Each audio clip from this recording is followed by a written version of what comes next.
There was a federal election in 1979 when Joe Clark's Progressive Conservatives were elected as a minority government. It was expected he'd do better for Alberta than Trudeau, and he would have, but his government fell after just a few short months, so it was a new federal election in 1980, and this 1980 federal election is very significant. During this campaign, the Trudeau Liberals made it very clear that they would favor the eastern provinces over the western provinces on energy issues in particular.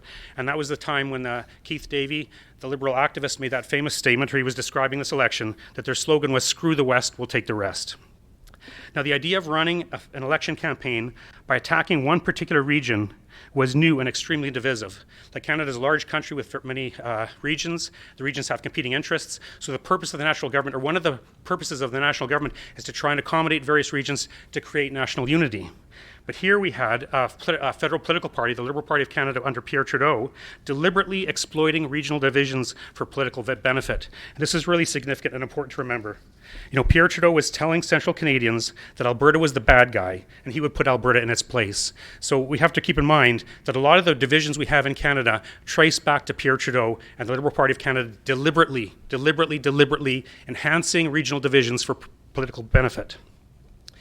So Westerners, of course, were angry when Pierre Trudeau was re-elected in 1980. He brought in the National Energy Program, as we heard about. The National Energy Program was an attempt by the federal government to take more control of Alberta's industry, oil industry, and to push Alberta down. And of course, the NEP devastated many Albertans. And I've had people come up to me at meetings and say, you know, my dad lost his job at that time, or my parents lost their houses. There's people alive today, many, who were affected by that policy, by deliberate government policy to hurt Alberta.